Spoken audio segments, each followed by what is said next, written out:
मजदूरी से संबंधित विधेयक पास हुआ तो साथ ही निरसन और संशोधन विधेयक को भी मंजूरी मिली। लोकसभा में जलियांवाला बाग ट्रस्ट संशोधन विधेयक के साथ ही बांध सुरक्षा से जुड़े विधेयक को हरी झंडी मिल गई। लोकसभा में शून्यकाल के बाद जलियांवाला बाग राष्ट्रीय स्मारक संशोधन विधेयक चर्चा के बाद पारित हो गया। संशोधन में ये प्रावधान किया गया है कि जलियांवाला बाग ट्रस्ट में अब कांग्रेस अध्यक्ष ट्रस्टी नहीं रहेगा। इसके बजाय लोकसभा में नेता प्रतिपक्ष या फिर सदन में सबसे बड़े विपक्ष का नेता ट्रस्टी होगा।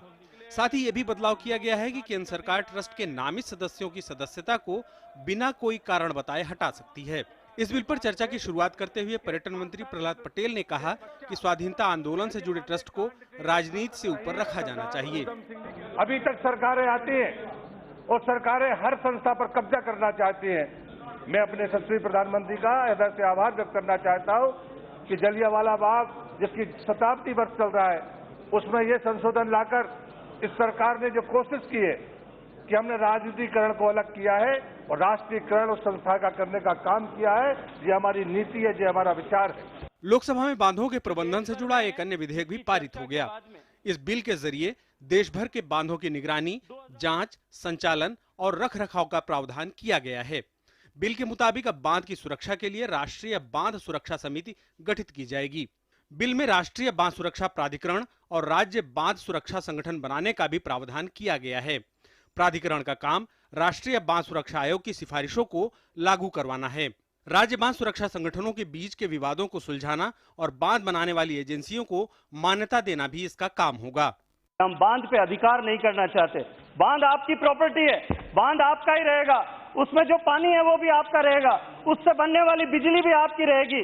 पानी में जिसका जितना शेयर है उतना ही रहेगा, उसकी बनने वाली बिजली में जितना शेयर जिसका है वही उतना ही रहेगा। बांध का स्वामित्व लेने की, बांध के ऑपरेशन एंड मेंटेनेंस में हस्तक्षेप करने का हमारा कतई इरादा नहीं है। केवल और केवल इतने पवित्र भाव के साथ में ये राष्ट्रीय सुरक्षा से जुड़ा हुआ विषय है, ये राष्ट्र के बड़े जो है इससे में तबाही को रोकने से जुड़ा हुआ विषय है। दूसरी तरफ राज्यसभा में यूएपीए विधेयक पारित ही हुआ, साथ ही निरसन और संशोधन विधेयक भी पारित हो गया। इस बिल के जरिए गैर जरूरी दर्जनों कानूनों को समाप्त किया जा सकेगा। साथ ही ये कानून किसी भी कानून की निरंतर समीक्षा की भी अनुमति देता है।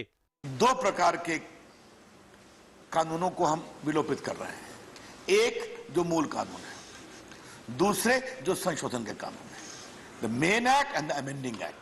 Today, the UPA Act has been amended in 2019, but this today's amendment stands incorporated in the Act of 1967. That is a simple norm of legislation. We all know it.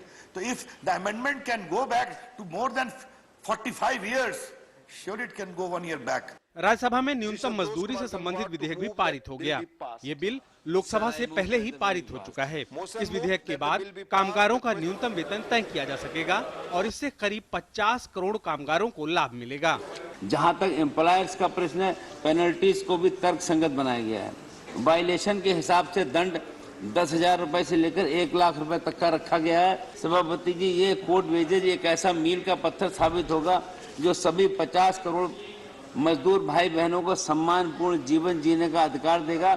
Lok Sabha और राज्यसभा में लगातार कामकाज चल रहा है और सरकार सभी जरूरी विधेयक पारित करवा रही है। सरकार का लक्ष्य है कि इस सत्र में सभी प्रस्तावित 39 विधेयक पारित करा लिए जाएं। राजेश राज, कुमार आलोक, सुधाकर और ऋषि के साथ अजय विक्रम सिंह की रिपोर्ट, डीडी न्यूज। अमेरिकी विदेश मंत्री माइक पोम्पियो से मुलाकात में विदेश मंत्री